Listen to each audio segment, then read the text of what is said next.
Então, boa noite, pessoal. Vamos estar iniciando mais um grupo de estudos. A gente agradece aí que vocês tenham aderido, né, em pouco tempo aí de chamada, porque as agendas estão muito corridas e a gente não queria ficar muito tempo, né, distante, enfim, então achamos essa data e ficamos muito contentes que vocês tenham concordado. A gente vai estar fazendo algumas falas, assim, alternadas, né? Eu e o Francisco aqui. Os mentores não determinaram um assunto específico, um tema, né? Como em alguns dos grupos a gente teve. Mas eles pediram que hoje houvesse bastante participação de vocês, no sentido de nós fazermos algumas provocações, com perguntas, com reflexões, né? E que vocês possam realmente participar fazendo, né, comentários, relatos, questionamentos também, enfim, né? Que seja muito dialogado esse momento de hoje, tá? Não tanto apenas ouvir. Então, preparem aí os corações, as vozes e as mentes, né? As coisas que vêm de vocês mesmos e talvez algumas intuições, algumas, né, ideias que vocês possam estar compartilhando com todos, tá? Vou passar um pouquinho a palavra para o Francisco, depois eu retomo aqui, tá? Enquanto isso, vamos aceitando mais pessoas que estão chegando.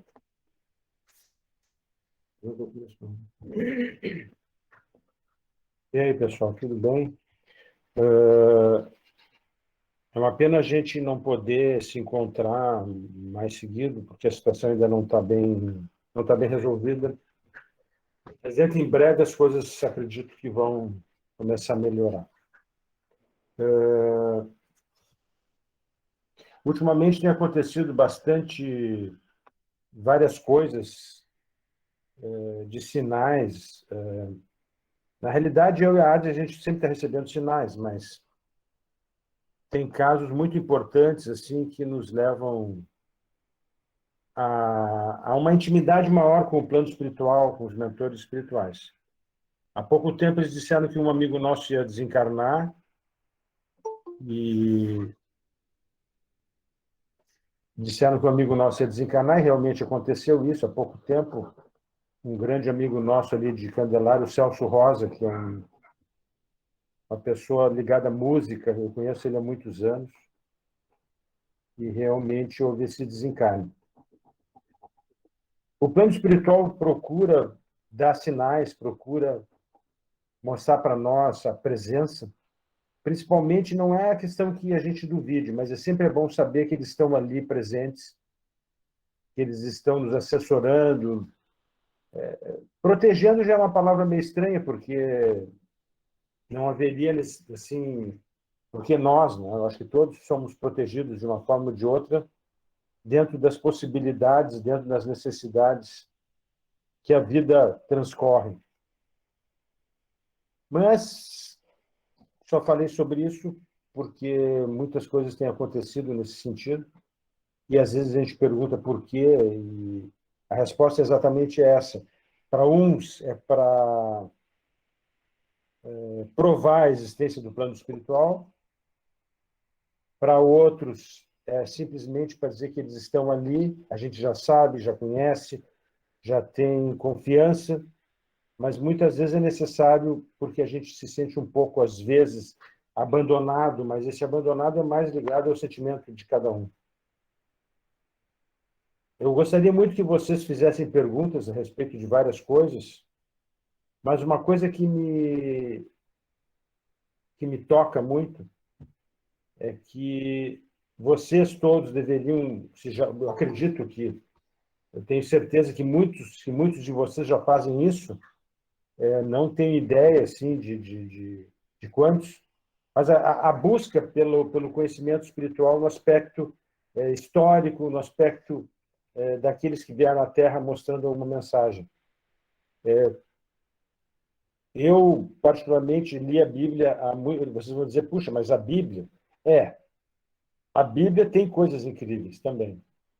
É óbvio que a gente sabe que a Bíblia foi mexida, foi transformada, a própria religião foi mexida, foi transformada em séculos depois da vinda de Jesus, mas a essência do que Jesus veio trazer para nós, ela ainda se encontra na Bíblia. Nós já estamos carecas de saber da essência de todos aqueles que vieram à Terra nos mostrando alguma coisa,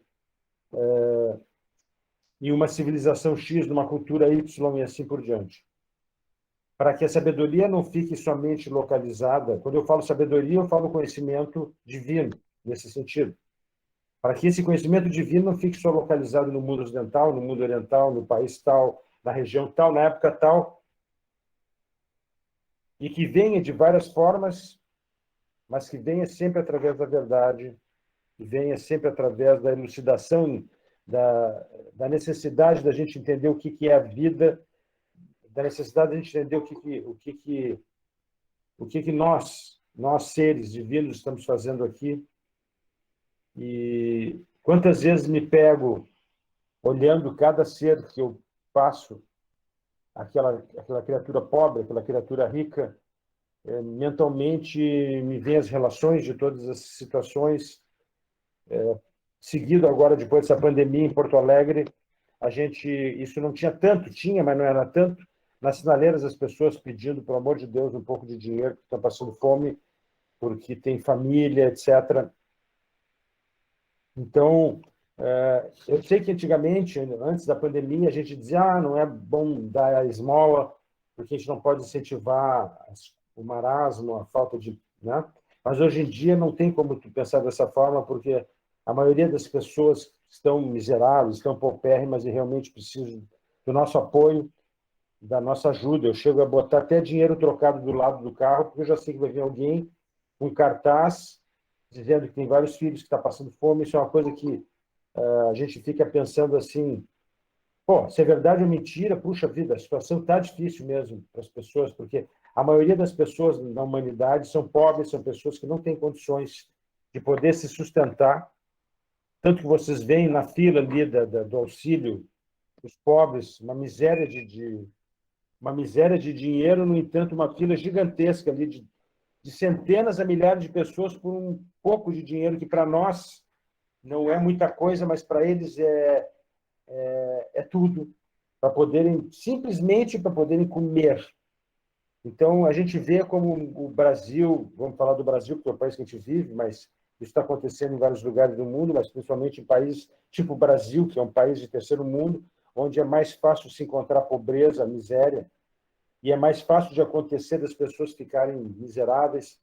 Isso é uma tristeza muito grande que, às vezes, muitas vezes, me toca, e eu sei que a gente não pode fazer mais do que aquilo que a gente realmente consegue fazer, mas a gente luta para que o que a gente consegue fazer, a gente faça. Né? Hoje mesmo eu estava entrando no supermercado lá de Candelária e tinha uma mulher com a criança e me pediu, eu realmente não tinha dinheiro nenhum dentro da carteira. E eu entrei, mostrei para ela que não tinha dinheiro, quando eu entrei lá dentro do supermercado, eu pensei, puxa vida, podia fazer um rancho para ela. E depois eu não vi mais ela, logo foi embora. Mas se de novo eu encontrar, por que não fazer um rancho para a criatura que está ali, né? Pobre, pedindo? Imagina para ela o quanto é importante essa situação. Mas, acima de tudo, nós que pertencemos a Micaelos, que estamos aí diretamente ligados à espiritualidade, eu digo a vocês, vamos buscar ter conhecimento da biografia de muitos desses seres que vieram à Terra e que trouxeram muitas coisas importantes, de formas diferentes, provavelmente, mas a essência é a mesma. A essência é aquilo que a gente sempre fala, que é a luta é a luta individual, a luta de cada um em relação a si próprio, né?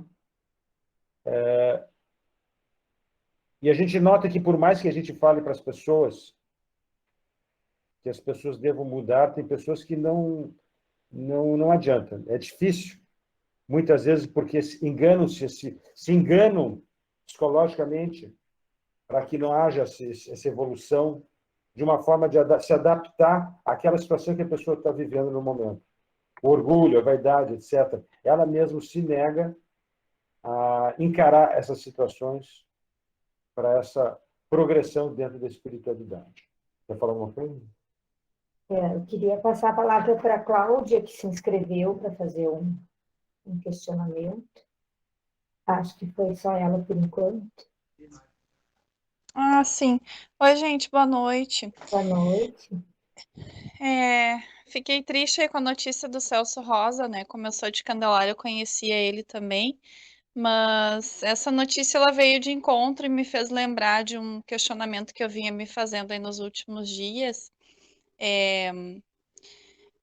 Muito se falou, né, da morte trágica aí da Marília Mendonça, aos 26 anos, e da equipe dela. E aí eu estava me questionando, independente de gosto musical, não é isso que está em discussão, né? Mas a gente teve recentemente, então, essa morte dela, que estava no auge da carreira. A gente teve a morte do ator Paulo Gustavo, por conta da Covid, também estava no auge da carreira. Se a gente for olhar mais para trás, Ayrton Senna no auge da carreira. E eu fiquei me questionando o porquê, né, de pessoas que batalharam tanto e quando estão lá no auge, passando uma mensagem de esforço, enfim, sendo idolatradas mesmo, sendo exemplo para as demais pessoas, para a nação como um todo, acontece esse desencarne. Então, eu queria questionar isso, se tem alguma mensagem ou se é simplesmente porque era a hora da passagem dessas pessoas, mas acho que essa comoção é que fica, né? Depois de tanta batalha, quando se está colhendo os frutos lá no auge, ocorre o desencarne. Então, eu queria questionar sobre isso.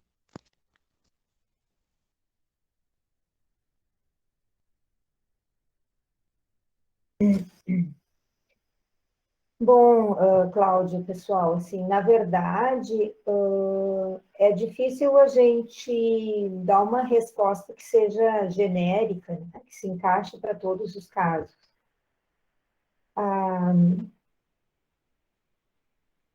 Talvez pudéssemos encontrar algo em comum entre esses exemplos que foram citados, né? Como a Cláudia destacou a questão do momento, né, da vida terrena aqui, em que eles se encontravam.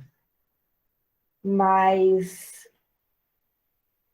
acho que a reflexão que a gente precisa fazer, e que talvez essas mortes nos provoquem, né? O que nós estamos fazendo aqui mesmo?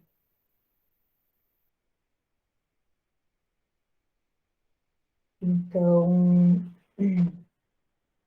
o que é o auge, né? Nós ainda enxergamos muito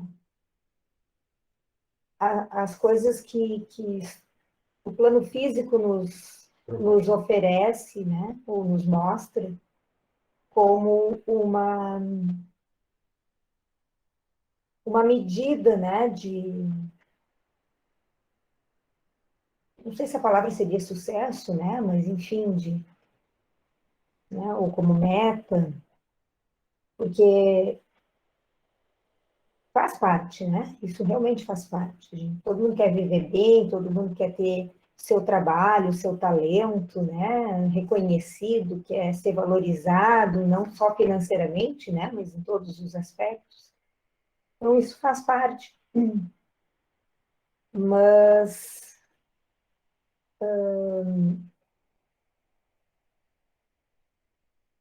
o quanto realmente, né?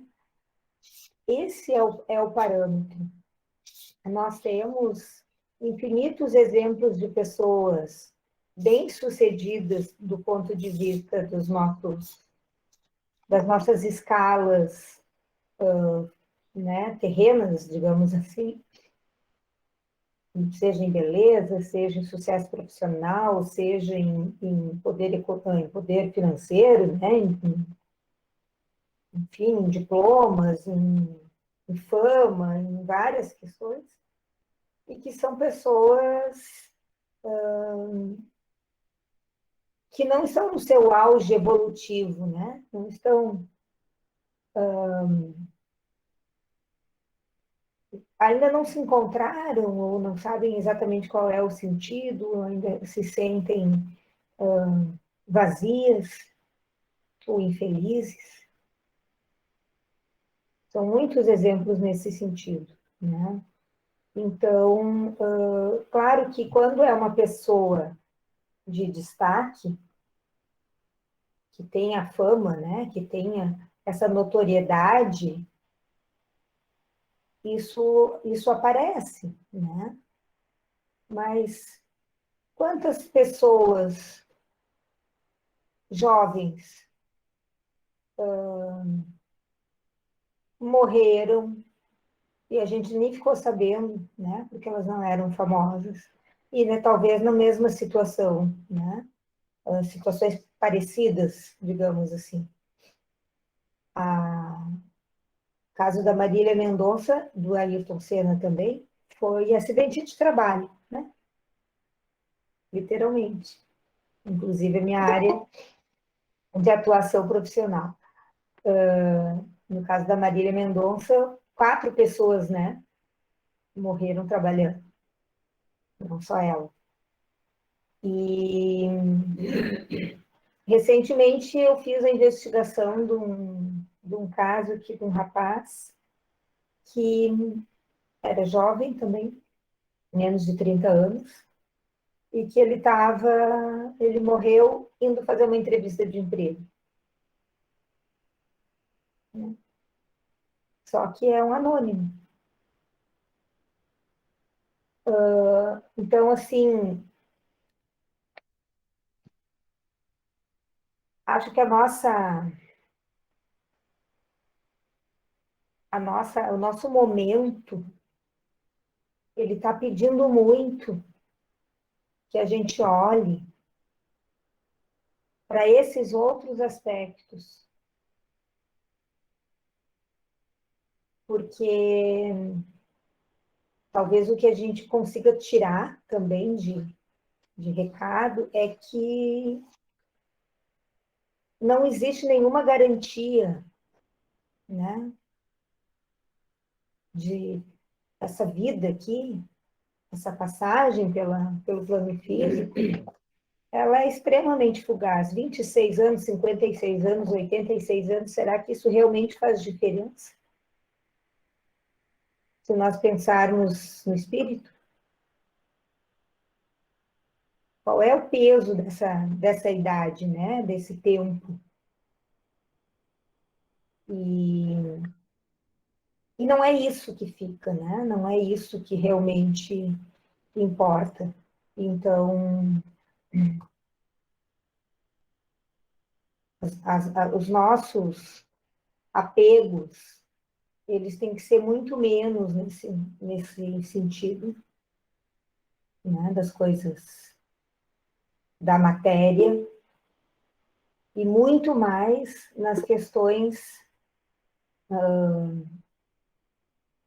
permanentes, daquilo que realmente vai nos acompanhar em qualquer outro momento, né? Quer falar, Francisco? Não, Então, Roberto. Oi, boa noite. Estão me ouvindo bem? Ah, legal. Eu quero voltar a um tema que foi provocado pelo Chico no início da fala dele, quando ele falava sobre a busca do conhecimento.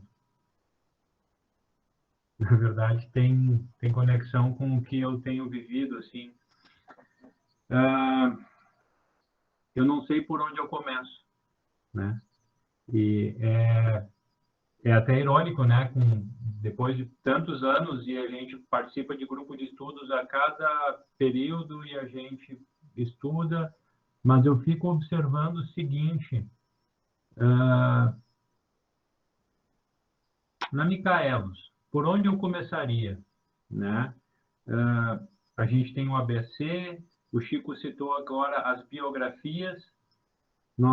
Eu começo estudando paranormalidade, mediunidade, o estudo das religiões. Eu tenho muita coisa, por exemplo, em casa que eu me dei por conta que eu tenho um monte de coisa que eu não consegui juntar elas com uma lógica, né? E eu acho que isso me atrapalhou. Acho, não sei, provavelmente. Mas eu acho que seria uma pergunta, assim, uma pista. Pergunta meio tarde, né? Nunca é tarde. Olha aqui, ó. Sabe qual é a resposta que eu vou dar nesse momento? Prestem bem atenção no que eu vou dizer. A resposta que eu vou dar para ti, para todo mundo que está no início, comecem por si próprios. Comece olhando para dentro de si primeiro. Conhece-te a ti mesmo em primeiro lugar. Procure entender o que tu és, quem tu és. Procure entender nesse momento da tua existência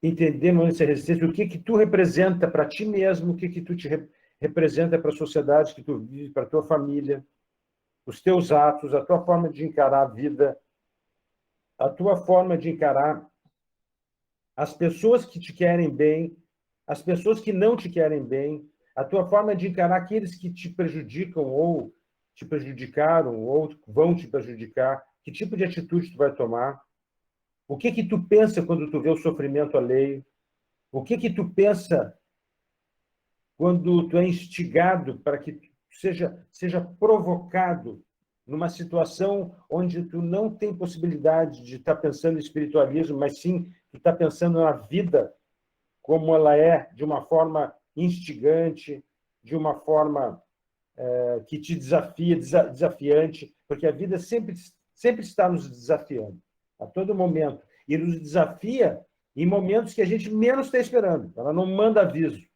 Quando tu vê, algo acontece. Que tipo de atitude tu vai tomar?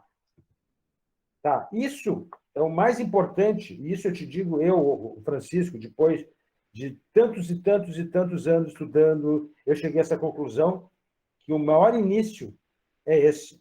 Conhece a ti mesmo, em primeiro lugar. Antigamente, há pouco tempo, ou talvez até 1 hora atrás, eu te diria que era começar estudando o Espiritismo na sua profundidade, né? Porque o Espiritismo ele é a forma mais básica, é um trampolim, eu estou te falando a minha experiência, para outras coisas. Só que, repentinamente, eu mudei de ideia. Repentinamente, eu te digo, conhece a ti mesmo. Mas não significa que tu vá conhecendo a ti mesmo 1 mês, 2 meses, 3 meses, 1 ano, e tu deixe de estudar o resto. Não, não é isso. Mas a prioridade, a base é te conhece. Por que eu falei do Espiritismo? Porque o Espiritismo é uma doutrina, uma filosofia, que ela é maravilhosa em termos de tudo. Mas ela é por um momento X da existência da história da humanidade. Ela foi necessária naquele momento onde a humanidade ainda estava muito envolta pela Igreja. Havia necessidade de colocar uma pureza na situação, um esclarecimento naquela situação histórica do mundo, principalmente do mundo ocidental que eu estou falando. Porque o mundo oriental sempre, de uma certa forma, se fechou muito.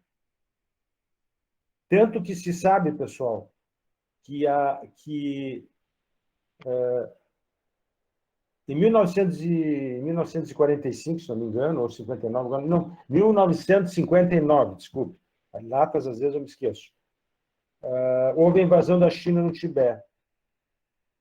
Aquilo foi uma coisa horrível, uma coisa triste, mas, ao mesmo tempo, foi necessário para que aquele conhecimento que estava oculto de todo mundo fosse liberto e fosse ouvido, visto e ensinado. Eu discordo totalmente na história, olha, quem sou eu, mas estou te dizendo, na história da humanidade eu discordo que muito conhecimento espiritual, ocultista, filosófico, espiritual, etc., foi hermeticamente, né, fechado, porque já é redundância, porque hermético já é fechado, e não foi colocado, divulgado para as pessoas comuns. Comuns, o que eu digo pessoas comuns? Pessoas comuns são aquelas que não buscam, que vivem, que existem, que precisam de um toque para se iluminar no aspecto de buscar conhecimento, no aspecto de buscar esclarecimento sobre a sua vida e a vida da humanidade em termos da sua essência. Eu discordo plenamente disso, eu acho que tudo tem que ser divulgado. E se alguém, algum mestre, algum adepto, disser que o mundo não está preparado, quando é que o mundo vai estar preparado? O mundo já é preparado desde que existiu e a gente tem a obrigação de divulgar todas as coisas que vão nos ensinar o caminho, que vão nos ensinar o esclarecimento. Então, eu digo, o Espiritismo é o segundo conhecimento. O terceiro, o quarto, o quinto, tu vai buscar conforme aquilo que vai aparecendo na tua existência. E lembrem-se que, por incrível que pareça, a Umbanda tem muito que nos ensinar. A Umbanda é uma filosofia, é uma religião, propriamente dita, humilde, simples, mas que tem um conhecimento profundo de tudo. E muitas coisas não vêm na tua cara, muitas coisas não vêm descaradas, tem muitas coisas que estão ocultas, tem muitas coisas que nós precisamos decifrar. Nós precisamos ter uma chave. E essa chave só vai aparecer quando eu olhar para dentro de mim, eu evoluir, eu me lapidar, que eu vou entender cada vez mais a chave das grandes filosofias. Tá? Queria só complementar um pouquinho em relação nesse questionamento do Roberto, de qual conhecimento buscar, qual conhecimento iniciar, né, ou qual a ordem, né, dos degraus aí. E então, de forma complementar ao que o Francisco disse, né, não confrontando com o que ele colocou, tá? Eu diria que a ordem é aquela que faz sentido para ti. Então, pode não ser a mesma ordem para todo mundo, né? Em termos de qual estudo eu vou buscar, né? Com exceção do conhecer a si mesmo, que é, né, o fundamental. Mas em termos de uma leitura, por exemplo, tu deu o teu relato, né, que tu já estudou várias coisas e que não conectou uma com a outra, em algumas, né, resumidamente, digamos assim, tá? Talvez algumas dessas leituras precisem ser refeitas, porque hoje é outro Roberto. E do que aquele que leu esse texto há 5 anos, há 1 ano, né? Então, talvez a gente tenha que aprender um pouco com as crianças, né? As crianças assistem, eu nem tenho filhos, né? Mas vocês têm, vocês sabem que criança assiste o mesmo desenho, o mesmo filmezinho 1000 vezes e não enjoa, né? E também não sou da área da pedagogia, mas a gente sabe que a cada vez que ela assiste, ela pega um detalhezinho, né? Ela já sabe a história de cor, mas ela vai sentindo outras coisas, ela vai assimilando, né? E as coisas vão fazendo sentido e vão sendo incorporadas. Então, talvez é um pouco isso, né? Tanto no olhar para nós mesmos, quanto no estudo, com base numa literatura, né? Com base num livro, num texto, em algo dessa natureza, né? Quando a gente relê, quando a gente busca novamente olhar para a gente mesmo, olhar para as situações que a gente passou, depois de um tempo, a gente enxerga diferente, a gente entende diferente, a gente sente diferente. Então, por isso que eu dou a complementação do fazer sentido, porque talvez quando tu leu, o conjunto dos teus sentimentos, das tuas percepções fosse de um jeito que algumas coisas daquela essência, daquele conhecimento, tu ou não captou, ou pegou parcialmente, ou né, confrontou com algo que estava te perturbando naquele momento, né, e que hoje ele pode se encaixar, né? Então,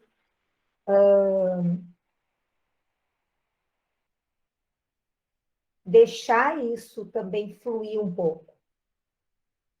A gente não precisa ter uma preocupação que nem a gente tem, por exemplo, quando vai fazer uma faculdade, vai fazer um curso, a gente tem uma sequência, né, lógica e de pré-requisitos e coisa e tal, né, para os conhecimentos irem se avolumando, né? Então, isso precisa porque tu está tratando de um programa com diversas pessoas, mas nós estamos falando aqui, né, do sentido da vida de cada um de nós. E nós não somos um padrão, nós somos diferentes, né? Então, deixar isso fluir também, a tua própria intuição, a tua busca, né? Hoje tu está te questionando mais sobre aspectos da sociedade como um todo, enfim. Então, talvez tenha algum dos teus, das tuas leituras aí que possa preencher melhor essas lacunas, né? Daqui a pouco não é isso que está mexendo contigo, tu está sentindo mais raiva, indignação, sei lá o quê, então daqui a pouco tu vai achar um dos teus livros aí que fala mais sobre essa parte, né, dos sentimentos e de como fazer essa leitura diferente sobre a vida, enfim. Então, isso vai te conduzir para dar o sentido, né? Que pode ser encontrado em filosofias diferentes, em religiões diferentes, palavras diferentes, mas que vão fazer sentido porque vai encaixar nesse momento, né? Então, só queria complementar em relação a essa fala do Francisco.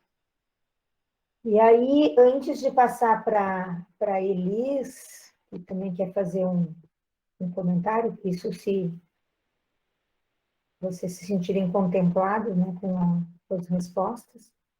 A Ana Maria botou dois comentários aqui, né, no chat. Talvez nem todo mundo possa ler, porque quem está no celular está ruim, né? Ela colocou: acredito que temos o nosso momento, todos somos famosos para alguém. Aqueles que partem são muito importantes para alguém, estão vivos nos nossos corações e nos nossos pensamentos. Sem dúvida, né? E sobre a pobreza atual, então, comentários que eu fiz e que o Francisco fez no início, né? Realmente há um aumento, basta ver quantas lojas e empresas foram fechadas. Consequentemente, a falta de trabalho. Empatia, para mim, é a palavra-chave. Então, não sei se alguém quer comentar a respeito dessa fala da Ana, né? Senão a Elis tem um assunto aqui para trazer que diz respeito aí a um momento uma situação muito complexa que é o suicídio, né? Na verdade, eu escrevi ali, né, Adri, mas assim, eu vou falar um pouquinho, porque foi uma coisa que chocou bastante, né? Uma menina de 13 anos, assim, a gente não sabe, eu não sei a história, né, familiar, essas coisas todas, O que eu sei mais é o que a gente ouviu, assim, dos colegas que comentaram, mas eu me questionei muito sobre isso, o que leva, né, uma adolescente no início da vida dela, né, digamos aqui no nosso plano físico, cometer esse, né, esse ato, assim. Então isso me chocou bastante. Embora, claro, eu sei, a gente tem a nossa experiência espiritual, né, a gente tô na Micaelos há 20 e poucos anos, a gente já tem um pouquinho de consciência disso, né? Mas igual, me choquei com essa situação, assim, né? No dia até a gente pediu auxílios lá na fraternidade, foi no dia da cura, para que a família e a mãe, né, pudesse suportar esse momento de dor, né? Mas é isso, é um assunto assim que eu gostaria que a gente colocasse, comentasse, né? Ou se os mentores têm mais alguma coisa para acrescentar, né, nisso tudo. Eu acho que seria bom assim a gente falar um pouquinho, né? A Kathleen colocou aqui que a irmã dela estuda no mesmo colégio dessa menina, que foi um choque, né, também. Não sei se alguém quer fazer algum comentário antes, né, da gente ver com os mentores, o Cléo, não sei se é sobre isso. Sim, Adri, eu queria trazer um relato sobre a questão de que conflitos de existência é indiferente de idade. Nós estamos aqui e o fato de estar aqui é um constante conflito. Se a gente vai, eu falando por mim, que estão os estímulos da vida, os acontecimentos, tudo que vem a nós, o movimento da gente para com o mundo, com as pessoas em si. Então, cada ser que está aqui, de alguma forma ou de outra, ele tem um conflito interno e está com um conflito interno. Né? Então, são muitos fatores que podem levar, muitas vezes, as pessoas a cometer um ato como dessa menina e como outras pessoas que já cometeram e estão cometendo, quem sabe, nesse momento também. Né? Os conflitos são grandes, né? E eu acho que, como a outra colega botou ali, que é o momento de cada um, e cada um tem esse momento e faz escolhas constantemente, né? Nesse momento que se tem. Então, são fatos assim que comovem a gente realmente, né? Mas acho que cada um tem uma forma de encarar esses conflitos, seja fugindo, ou seja indo em encontro às respostas, indo em encontro às soluções, buscando uma ajuda dentro da Micaelos, buscando uma ajuda no X ou Y local ali, né? Mas é um fato que é costumeiro na vida a gente ter conflitos. E estar aqui encarnado é uma vida conflitante, né? Porque a gente está sempre se deparando com o que a gente é internamente e com o que a gente manifesta. Porque a gente não tem como ser autêntico o tempo todo, embora a gente lutando para com isso seja autêntico, né? Mas as situações em si sempre nos limitam a ser quem a gente é, porque sendo o que se é realmente na nossa essência, muitas vezes, é a causa dos conflitos, né? A gente muitas vezes não tem como encarar, não tem como lidar com eles, a não ser a dor, o sofrimento, ou até mesmo fugindo num ato como esse, que essa menina. Né?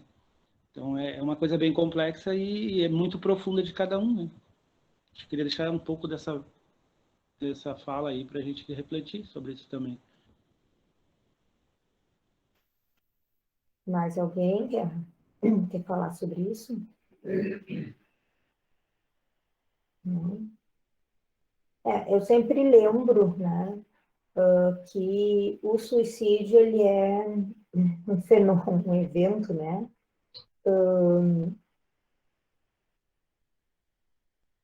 extremamente complexo, né? Como a Elis disse, a gente não sabe a história né, neste caso em específico, né? Mesmo que soubesse, obviamente a gente não poderia estar comentando aqui, mas uma das coisas principais que está presente em quem comete suicídio é a desesperança, né? Então, a tentativa de suicídio ou suicídio que realmente né, acabe se consolidando, ele é um ato de desespero, quando a pessoa não encontra outra saída. muito difícil dizer que a pessoa não quer viver. A pessoa não quer viver do jeito que ela está vivendo. E ela não enxerga alternativas, né? E isso, infelizmente, não é uma coisa que aconteça unicamente numa faixa etária X, né? Inclusive, essas faixas de idade, como adolescência, que são um turbilhão de sentimentos, de hormônios, de busca de autoafirmação, de uma série de coisas, né? É um período vulnerável, né? Mudanças de, né, de ciclos da vida são momentos vulneráveis, né? Os idosos também. Infelizmente, a nossa região aqui ainda é uma região que tem altas taxas de suicídio, né? Por vários fatores, tá? Mas acho que, Elisa, assim, a gente se choca, a gente entristece, né? Porque sempre que uma vida a gente perde, né? Digamos, não consegue salvar uma vida, é algo muito triste, né? Então, mesmo que a gente saiba, né, da eternidade, de que nós somos espíritos, mas a gente tem, né, uma busca pela sobrevivência, pela preservação da vida como está, né?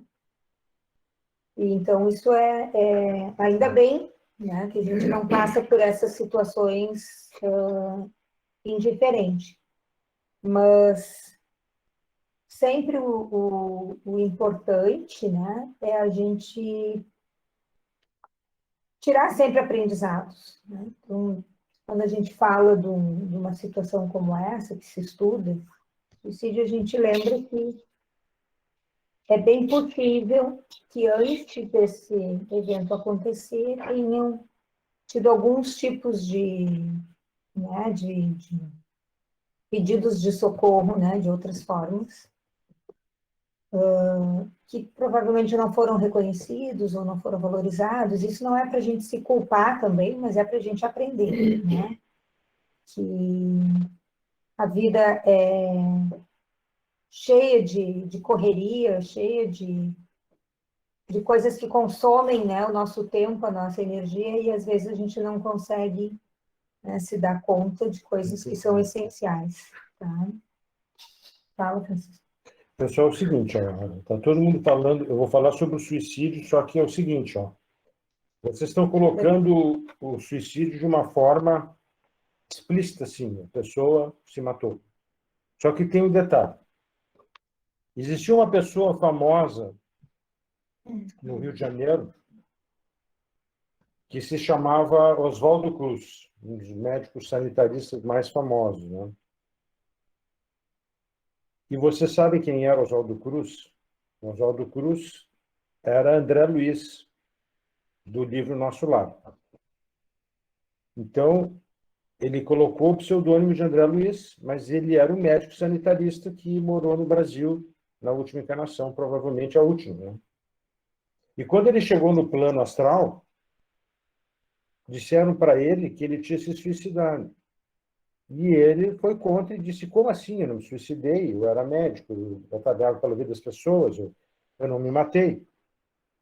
E aí eles colocaram que o suicídio que ele fez foi não, olha só, não valorizar a vida dele no aspecto da saúde, porque ele bebia, fumava, fazia muita festa e se prejudicou com várias doenças.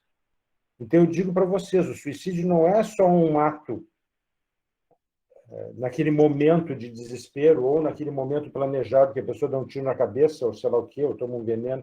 Não. O suicídio podem ser atos de muitos anos. E nós conhecemos, eu e a Ado, conhecemos muitas pessoas que alcoólatras, que não lutam pela vida, que não ligam para nada, só querem beber, beber, beber, e mesmo que tu procure explicar para a pessoa alguma coisa, ela não vai entender e continue, não me interessa, eu quero fazer o que eu estou afim e rale-se as consequências. Isto é um suicídio. Então, a visão de suicídio não é só aquela visão de um ato repentino, mas pode ser um ato longo, de muitos anos, e que pode, pelo fato de eu não valorizar minha saúde, de eu não preservar minha saúde, de eu me deixar levar pelos prazeres exagerados, chegar ao ponto de morrer por causa disso. Ou seja, a morte que eu fiz, que eu provoquei, aliás, de uma forma prematura, eu poderia ter vivido muito mais se eu tivesse cuidado de mim mesmo. Esse cuidado que eu estou falando é no aspecto físico, já não é mais no aspecto psicológico, se bem que o aspecto psicológico também não deixa de ser saúde. Se tu está bem psicologicamente, tu também vai estar bem fisicamente e uma coisa puxa a outra. Todo mundo fica impressionado quando eu digo, ou quando a Adri diz, mas eu estou falando da minha experiência, que eu, uma pessoa com 65 anos, caminho, faço academia, corro, procuro comer certo, sou vegetariano, nunca bebi, nunca fumei. Todo mundo, mas como é que... Ué, mas tu tem que lutar para te preservar. Né? As pessoas adultas, em geral, fazem, às vezes, atitudes igual à criança. E a criança quer só o prazer, porque a criança é um período inicial do ser onde é mais instinto do que propriamente inteligência ou sabedoria. Não, é uma criança. E é nesse momento que ela vai. O que a criança prefere? Um sorvete ou uma vacina? Né? Lá no consultório onde eu atendo, quando eu vou atender, eles já entram, tem injeção. Então, a criança não quer o sofrimento, a criança quer o prazer. E assim são muitos adultos. Né? Eles querem beber, mas não é beber. Eles querem muito beber demais. Eles querem sempre ter o prazer. Querem comer muito doce, querem comer muita refeição. Eu e a Ada estávamos caminhando, fazendo exercício em Porto Alegre, passou duas senhoras que fazem exercício sempre, e uma disse para a outra, como a humanidade come. E realmente, isso é uma grande verdade. Porque a humanidade, há muitos anos, não é agora, não é o momento atual, morre pela boca. Porque o fato de tu comer demais vai fazer com que a tua saúde não se mantenha. Tudo que for exagerado está errado. Tudo que for exagerado está errado. Até a água exagerada tu te afoga. Então, vocês começam a ter um entendimento maior do que é suicídio.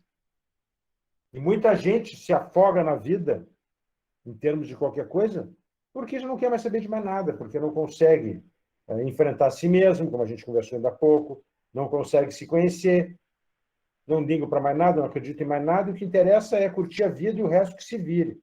Se eu vou ter consequências, o problema é meu, no momento a minha consequência, eu vou assumir e nem vou ligar para coisa nenhuma. E assim a gente vê vários amigos que estão fazendo isso, certamente eu vou ter, de repente, uma notícia desagradável, morreu teu amigo. E eu vou pensar assim, ele quis isso, ele provocou isso. É um tipo de suicídio. Pode ser diferente o aspecto, mas é um tipo de suicídio. Existe um livro espírita que eu nem estou falando para vocês lerem, porque nem me lembro se eu li, eu acho que eu nem li, eu não me lembro agora, porque o livro era muito grosso, que se chama Memórias de um Suicida. É muito interessante esse livro, porque mostra o que aconteceu com ele no momento do desencarne, antes, durante, depois, as consequências daquilo que ele fez, e aí vai. Alguma pergunta até aqui? Aqui, acho que alguém vai falar, Lídia. Não? O Cléo e a Sônia. Sônia, fala primeiro que o Cléo já falou. Boa noite. Eu também fico bastante tocada com essas notícias sobre suicídio. E no meu dia a dia de trabalho, para quem não me conhece, eu sou psicóloga e eu tenho atendido muitas pessoas com pensamento, até com plano de suicídio. E em comum eu vejo que essas pessoas têm, além do desespero, da desesperança, uma enorme sensação de solidão. Mesmo pessoas que têm família, que tem pessoas que amam elas e pessoas a quem elas amam também, mas ainda assim se sentem sozinhas, desamparadas na sua dor. é uma dor tão imensa que é difícil de descrever ela. Só a própria pessoa que sente que sabe o que é. Quem nunca sentiu não consegue mesmo compreender direito. E no nosso trabalho eu friso bastante com meus colegas lá que mesmo sem compreender, a gente precisa respeitar e acolher, né, essa dor que é imensa, que é gigante, tá a ponto de a pessoa não aguentar mais. Eu ouço bastante isso, assim, eu não aguento mais. E além dessa desesperança, dessa sensação de solidão, eu tenho a impressão de que há sim o aproveitamento de espíritos obsessores que vêm oferecer sugestões, né, de fazer ela se sentir culpada, de fazer ela se sentir inútil, de fazer ela com que ela se sinta que ela está incomodando, que ela está dando trabalho. Até uma pessoa fez uma jovem, 30 e poucos anos, ela fez um desenho que me chamou muita atenção. Ela desenhou a si mesma, assim, numa posição frágil, e em cima dela uma figura, um ser muito esquisito, com umas garras e uns chifres, uma coisa horrorosa. E ela disse que o pensamento dela dizia assim, ó, faz logo, sua covarde, termina logo com isso.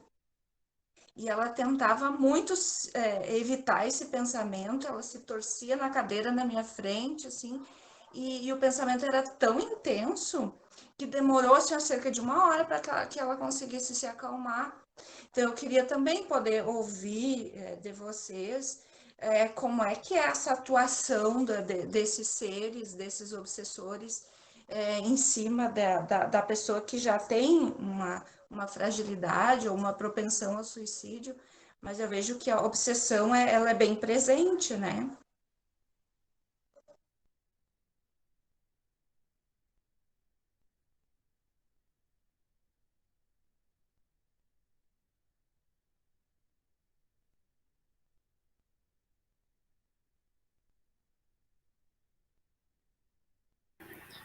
O áudio está desligado. Não ligou? Obrigado. Quando a pessoa... O que eu ia dizer mesmo? Do estudo da teosofia. Quando a gente estuda teosofia, quando a gente estuda hermetismo, a gente estuda o próprio espiritismo, o que a gente vê? O que o ser precisa aqui na Terra? Já falei, você sabe muito bem. O que o ser precisa aqui na Terra? Dominar o seu eu inferior. Precisa dominar suas emoções, sentimentos e paixões, que nada mais é do que os defeitos do ser. Todas essas pessoas que vocês estão comentando são pessoas que se deixaram dominar pelo eu inferior. Ou seja, o eu inferior está dominando o eu superior. A nossa evolução, a nossa necessidade, a nossa existência é o domínio sobre tudo isso. Só que esse domínio é complexo, porque envolve a vontade de eu querer, o direcionamento correto de eu fazer, né? E chega momentos onde o eu inferior domina totalmente o ser, a ponto da pessoa ter que tomar remédio, ter que ter ajuda externa, etc, etc, etc. Onde é que os obsessores... Esse mecanismo dos obsessores com esses seres é porque o obsessor, a pessoa está mantendo uma sintonia nesse mundo astral inferior, que os obsessores têm total campo de ação. Aí a gente se pergunta, mas por que existe isso? Para que a pessoa chegue a um sofrimento tão grande e ela possa se tocar e mudar. Aquele papo todo que a gente diz da mudança interna. O obsessor entra em sintonia com o ser, porque o ser está em sintonia com o obsessor. Eles estão no mundo em sintonia, num mundo de sintonia baixa, no mundo astralino. Ali ele encontra tudo para tomar conta do ser. E aí a gente entra no outro campo, que é o próprio campo do espiritismo, que fala sobre obsessão simples, fascinação, possessão. E se sabe que isso tudo é uma obsessão, é o título, né, de obsessão. Sabe-se que quando o ser está na fascinação, é muito difícil dele voltar, dele tentar reverter, precisa de ajuda, tanto de centros, quanto ajuda psicológica, quanto ajuda espiritual. E na possessão não tem ajuda nenhuma. O ser simplesmente deixou de ter domínio sobre si próprio. E a fascinação tem vários graus, dependendo desse grau, o ser também vai deixar de ter domínio ou não. Então, pessoal, esse é o mecanismo, e é um mecanismo lógico, porque é um mecanismo necessário para que o ser adquira o limiar do seu sofrimento e possa, inclusive, se tocar e mudar. Então, é um mecanismo geral. É isso que eu queria falar. Mas, assim, tem alguns pontos aí importantes para a gente pensar junto. E, Cléo, não esqueci de ti, já vou te passar a palavra. Mas só para completar aqui a linha em relação ao questionamento da Sônia, né? Então, tem alguns pontos que é importante a gente trazer, tá? Isso tudo que a gente falou, que o Francisco falou, por exemplo, do limiar de sofrimento, do eu inferior, do eu superior, a gente sabe, é a base de tudo, né? Mas numa situação extrema, né, pegando o exemplo que a Sônia trouxe dessa paciente que ela estava acompanhando, ou a situação super extrema que a Elis trouxe de uma adolescente que realmente, né, cometeu suicídio, não ficou na tentativa, o nível da intensidade do sofrimento ela é tão grande que certas abordagens não fazem efeito, né? Tanto para a atuação do obsessor, quanto mesmo, ou sem isso, né? Essa pessoa ela está imersa em muitos bloqueios. Bloqueios do que a gente fala, lembram, né? Da questão dos defeitos, dos sentimentos, que ficam como se enraizados, né, nos corpos espirituais. Então, não é apenas uma vibração, enfim, na hora que sente a raiva, que sente a tristeza, que sente o não sei o quê. É algo que está, né, tão forte, ou há tanto tempo, que ele cria, né, um lugar cativo, digamos assim, naqueles corpos. Então, para desfazer isso, né, fora as técnicas, né,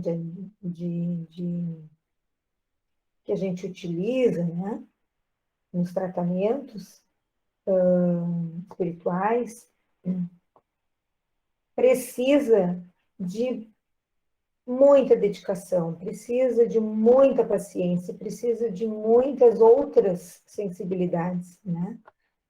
Por isso que muitas vezes a pessoa não consegue se ajudar, né? Isso é uma coisa que a gente precisa entender também, assim, que não é só, ela não tem vontade de melhorar, né? Ela não se ajuda, ela fica esperando.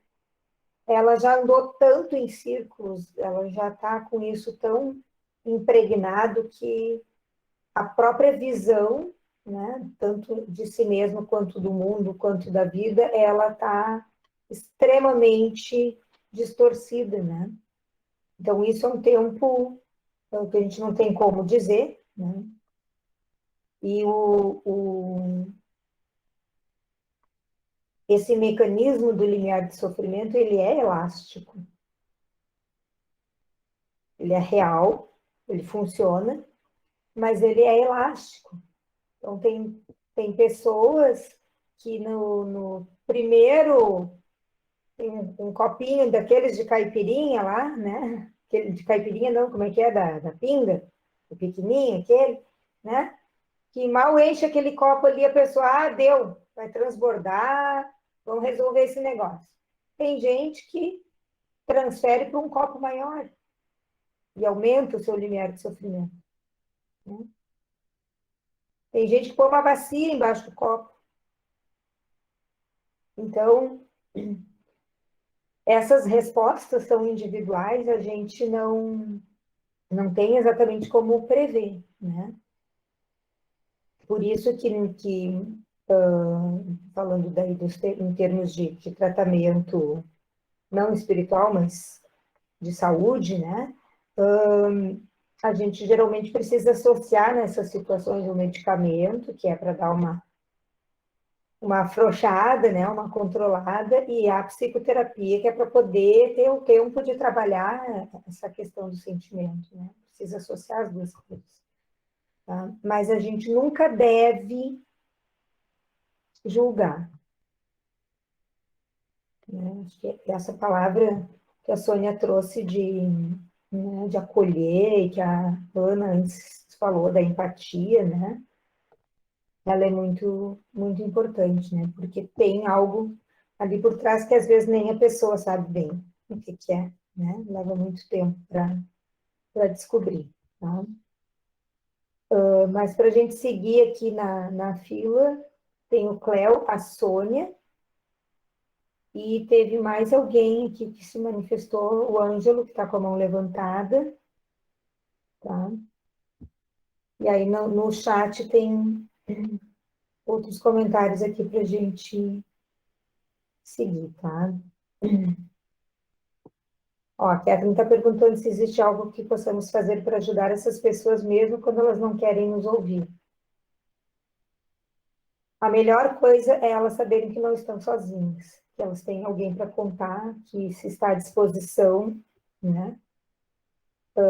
Sem uma receita pronta, né? É por aqui que tu deve ir, mas para onde tu for eu estarei do teu lado, pode contar comigo, né?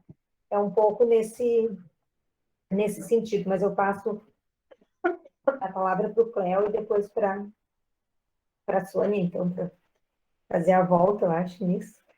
Depois, na sequência, o Ângelo.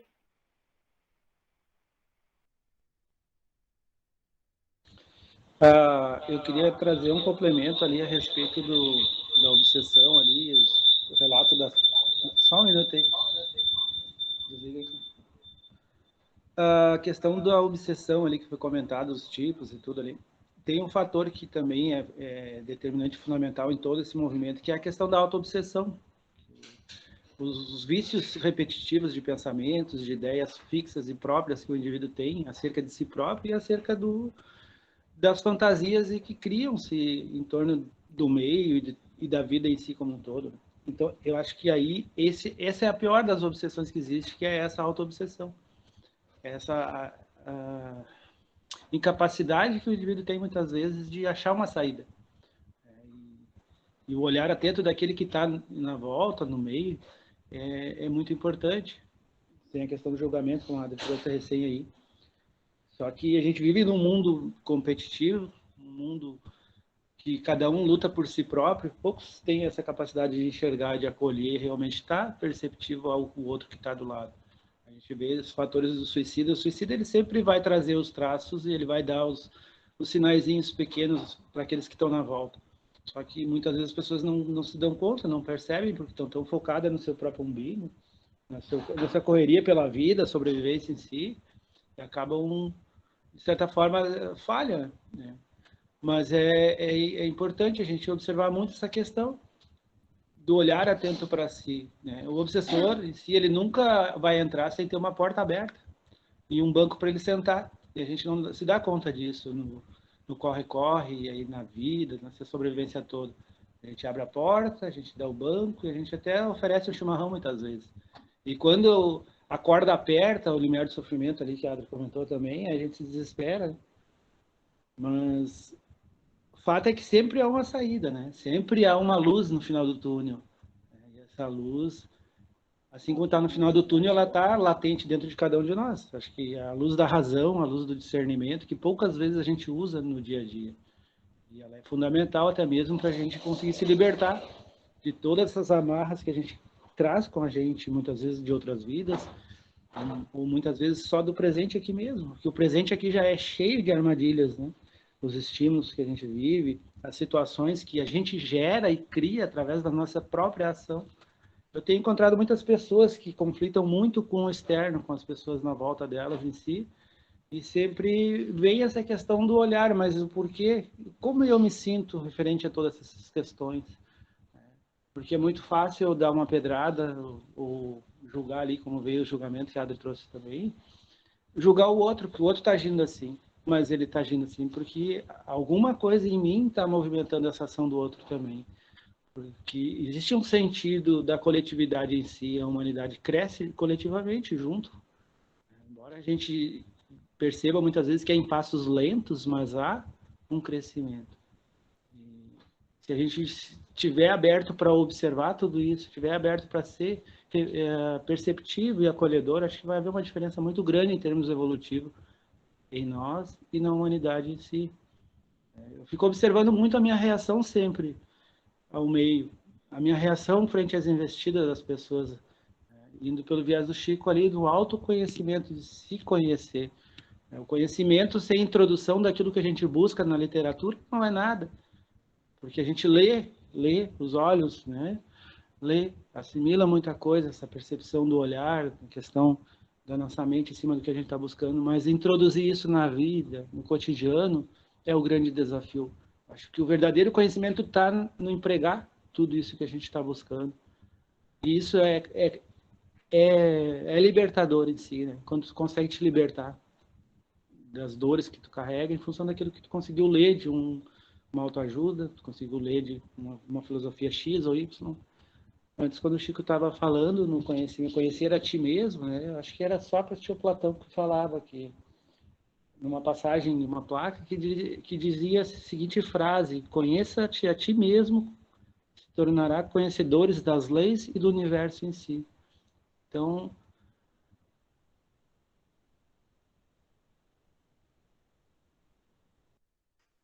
não é o assunto do momento, tá? Mas só para deixar registrado, a gente não usa esse termo de autoobsessão, tá? Mas a gente deu para entender teu enfoque, tá? Uhum. Mas é isso aí mesmo que eu queria te trazer também, né?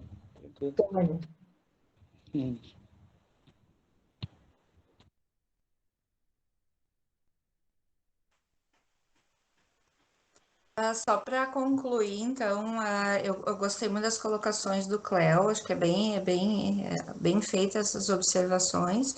E só para a colega ali que perguntou, né, o que fazer para ajudar essas pessoas, é delicado e é sutil o tratamento que a gente vai dar para elas, porque não adianta dizer para ela o que ela tem que fazer, né?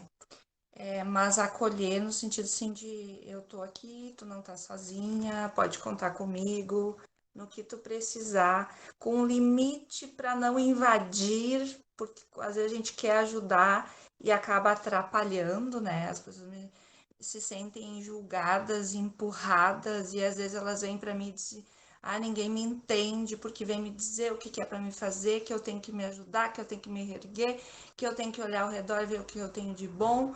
E aí já está implícito um julgamento, né? E uma pessoa que já está carregando muita culpa, muito sofrimento, uma sensação de incapacidade de superar tudo isso, acaba se sentindo ainda mais incapaz.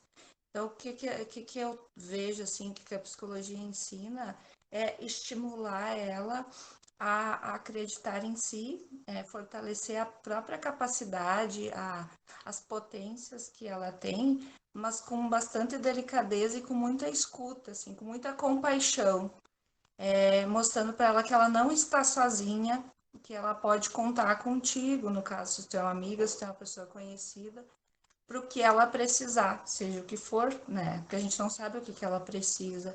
É uma forma de ajudar. E, claro, como o Chico falou, verificar se está fazendo tratamento, se está tomando as medicações, tudo certinho, é uma forma de ajudar.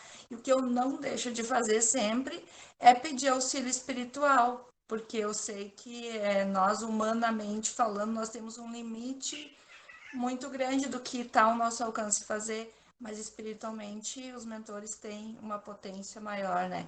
Eu sempre peço e eu percebo que a pessoa que está muito agitada, que está muito ansiosa, que está com pensamentos muito negativos, ela sempre se acalma depois que eu peço o auxílio para ela, mesmo ela não sabendo ou mesmo não acreditando, que tem gente que diz que não acredita em vida após a morte, que não acredita em espírito, não acredita em nada disso, mesmo ela não acreditando, eu peço auxílio para ela e eu percebo que ela é auxiliada. É isso então que eu queria concluir. Grande Sônia. Ângelo. Depois tem mais alguns inscritos ali no chat. Daí nós vamos adiante.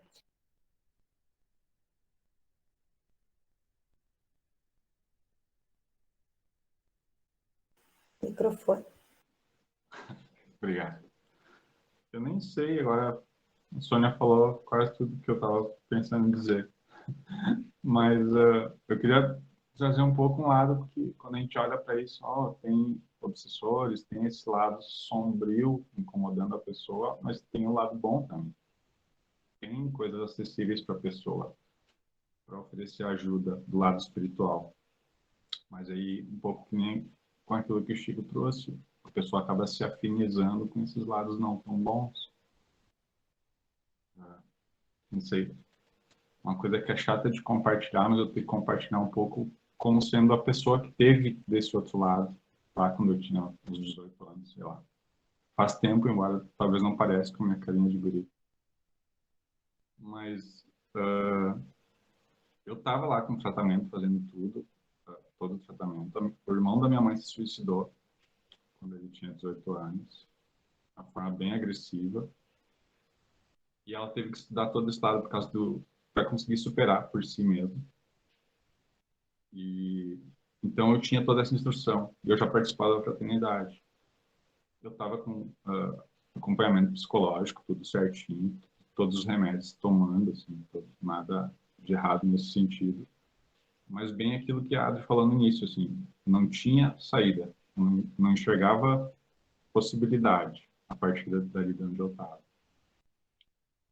E não sei, um lado que deu para mim apelar, para mim articular com a situação, foi que o lado intelectual ele não fica banido. As emoções ficam muito fortes, mas ainda tem como dialogar, desde que a pessoa consiga ter um mínimo de paciência, assim. Não sei se seria paciência a palavra, mas tem meios que a pessoa consegue se mover, se articular. Tanto que a minha decisão na hora, eu sabia do lado do espiritismo, quando seria ruim se eu me matasse de verdade. Então, eu decidi que eu não faria de um impulso, que eu faria devagarzinho.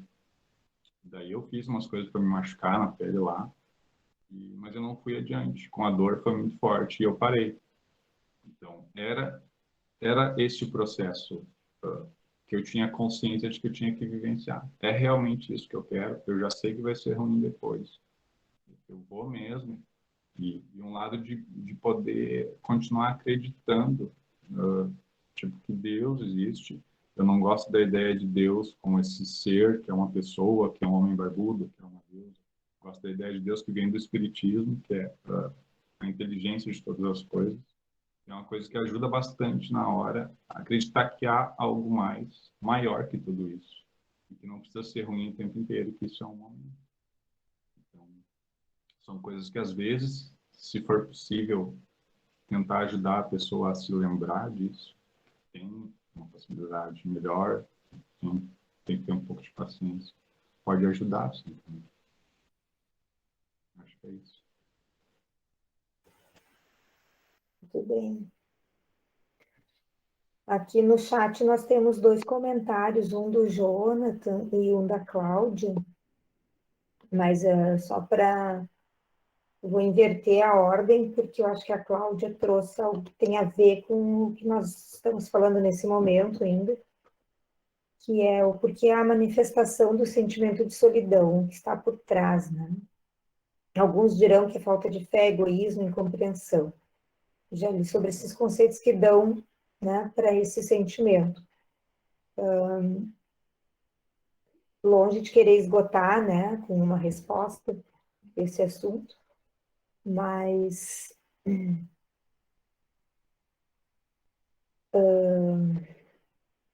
a solidão ela tem muito a ver com esse nosso lado relacional mesmo, né? Ela não tem a ver com o número de pessoas que estão ao nosso redor, que a gente pode estar numa multidão e se sentir só. Pode ter uma família grande e tu te sentir absolutamente solitário, né? E pode ser uma pessoa que vive sozinha e não tem nada de solidão, né? Então, isso tem muito a ver com o que a gente entende do relacionamento, né, com as pessoas, o que a gente espera, quais são, o que a gente busca nisso. E boa parte, né, tem a ver com aquilo que eu falei um pouco antes, que é a gente querer ser reconhecido, a gente querer ser compreendido, querer ser valorizado, né? Então, quando a gente não sente essa afinidade de ideias, de sonhos, né? Enfim, a gente se sente só.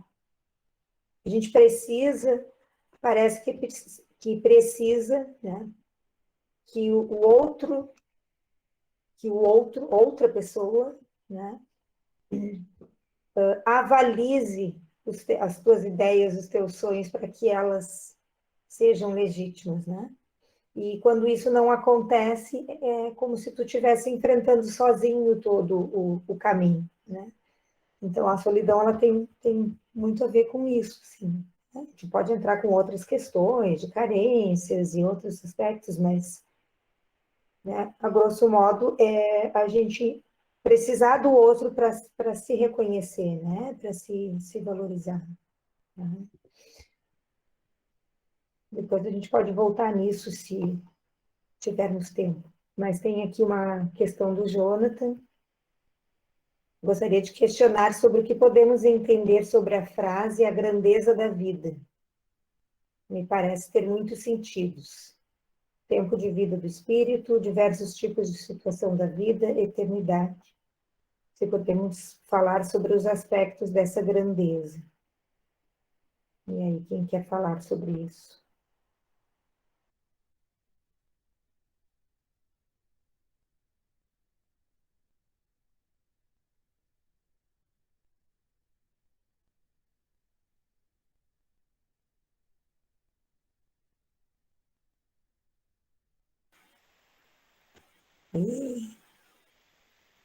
Vida sem grandeza, pelo jeito.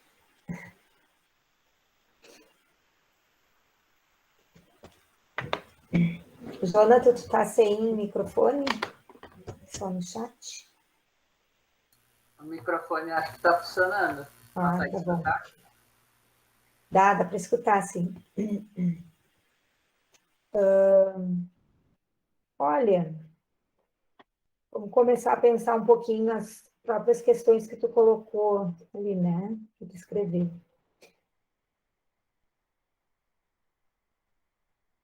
Eu acho que a palavra grandeza da vida, né? Esse termo grandeza da vida, ele é magnânimo, assim. Vamos lembrar da aula que o Ronaldo nos deu. Vocês lembram que o Ronaldo falou, que eu brinquei com ele, que eu ia me lembrar dele todo dia quando eu escovasse os dentes? Eu lembro, viu? A grandeza da vida é justamente isso, né? A maravilha que a vida é. Apesar da gente ter que escovar os dentes todos os dias, passar fio dental, fazer essas coisinhas, né? Chatas. Mas a vida em si, ela é de uma... Ela é de um... A gente nem consegue descrever, né? Esse poder de sedução da vida. Tanto que, voltando ao assunto que a gente estava do suicídio, o suicídio ele é precedido de muito sofrimento. Porque esse sofrimento é um resultado de uma luta. Na verdade, a pessoa quer a vida, ela só não está achando como viver, né? Mas ela tem esse pulso da vida, porque tem essa grandiosidade, tem essa força gigantesca que é a vida, né? Que é tudo que ela pode oferecer, que a gente sabe que tem milhões de oportunidades, milhões de possibilidades, e que a gente sabe que não vai experimentar todas elas, né? Não cabe nessa vida passar por todas as possibilidades enfim. Mas a chave talvez esteja ali nas perguntas que vieram abaixo, né? De ter muitos sentidos. Sim, a vida tem muito sentido. E a gente precisa encontrar o sentido da nossa vida. Não é o de ser único, né? A gente vai sempre ter várias facetas e várias performances e várias, né, atuações. Mas nós vamos encontrar um fio que nos conduz. Em cima desse fio a gente dança, né? A gente faz o jogo de cintura, a gente manifesta as nossas várias faces, não no sentido de falsidade, mas de a gente ser diverso mesmo, né? Então, eu sempre me lembro das minhas colegas de trabalho que me diziam assim, Adri, eu não consigo imaginar tu andando de moto, né? Tu indo num encontro de moto e coisa e tal, assim, porque eu tô lá sendo profissional naquele local ali, né? Eu não posso ser motoqueira o tempo todo, eu tenho que ser, em alguns momentos, tenho que me comportar de acordo com a situação, né? Mas eu também não vou andar do jeito que eu trabalho de moto, né? Eu tenho que lá estar travestida de motoqueira para estar de acordo com aquela outra situação, né? Aí lá pelas tantas eu tô aqui na Micaelos, a gente está conversando, não sei o quê, mas todos esses pedaços são pedaços da Adriana, né? Não são fingimentos, não são falsidades, são pedaços que a gente é mais do que cada um desses pedaços. Mas tem uma linha, né? Tem uma linha que dá o sentido, que é um pouco do que o Roberto estava trazendo lá no início, né? Por onde começar o estudo, por onde ler, né? Tentar trazer para essa linha as coisas. Então, eu bebo aqui um pouquinho da filosofia, eu bebo um pouquinho ali da experiência, eu bebo um pouquinho aqui do que eu já sofri, do que eu vejo acontecer na vida dos outros, né? Das coisas que deram certo, e aquilo vai se afunilando nesse caminho, nessa linha que é o meu condutor. E isso é o que dá sentido. Então, quando a gente encontra o sentido, a gente encontra a grandeza da vida. Porque a vida não é só acordar, trabalhar, comer, escovar dente, né? Escolher que roupa botar, ganhar dinheiro, gastar dinheiro e não sei o quê. É isso. Cumprir obrigações, né? Qual é o sentido de tudo isso? Se a gente olhar para as rotinas da vida terrena, obviamente, no primeiro sentido, a gente vai dizer, tem que sobreviver, tem que comer, tem que me vestir, não posso passar frio, não posso estar no sereno, né? Ok, mas tirando esse lado, vamos considerar que a questão da sobrevivência esteja assegurada. Né? Tomara que a gente tivesse essa realidade, né? Se as pessoas não precisassem se preocupar com a sobrevivência, né? Um país que milhões de pessoas vivem insegurança alimentar, mas enfim. Qual é o sentido?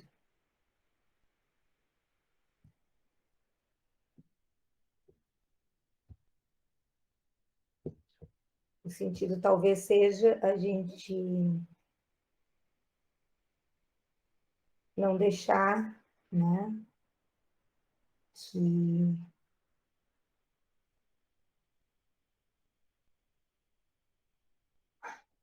que as pessoas se sintam sós,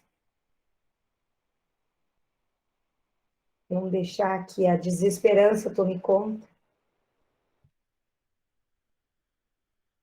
Não deixar que a gente meça a vida por coisas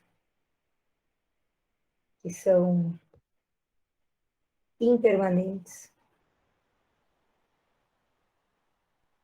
Que a gente não se compare com o outro.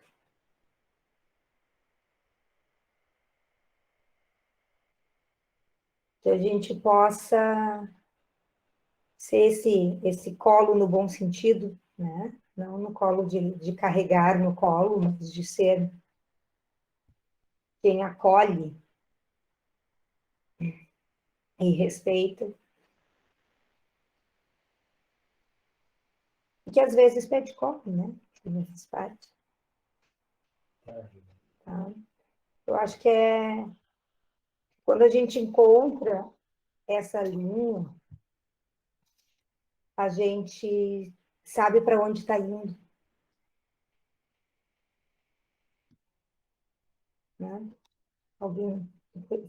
Foram citados aí alguns ditados ou trechos, né, de filosofias, mas é aquela história, né? Se tu não sabe o que tu quer, tanto faz o caminho, né? Se tu não sabe para onde tu quer chegar, não faz diferença. E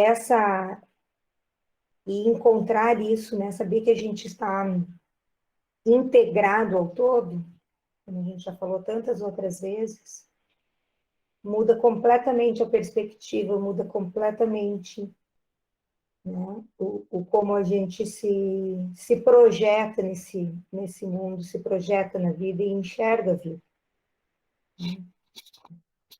Eu acho que são conceitos que se cruzam, né, que estão interligados, a grandeza e o sentido da vida. Porque a grandeza vai nos pressionar, a vida ela pulsa, né? Então ela vai fazer essa pressão como o nosso eu superior faz com o nosso eu inferior, né? Ela vai dizer, eu tô aqui, olha como tem coisa, olha como é maravilhoso, vem para isso tudo, né? E a gente vai conseguir ir encontrando o sentido. E aí a gente enxerga a grandeza. É mais ou menos isso.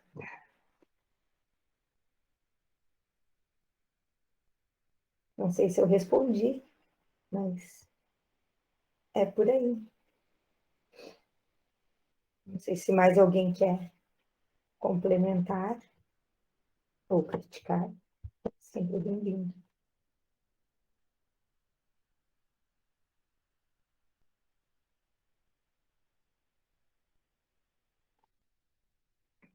Estamos em 33 pessoas neste momento. Ó, o Cléo está citando a música do Gonzaguinha, da pureza da criança. É isso aí, né? Ó, Beatriz, quando encontramos o nosso propósito.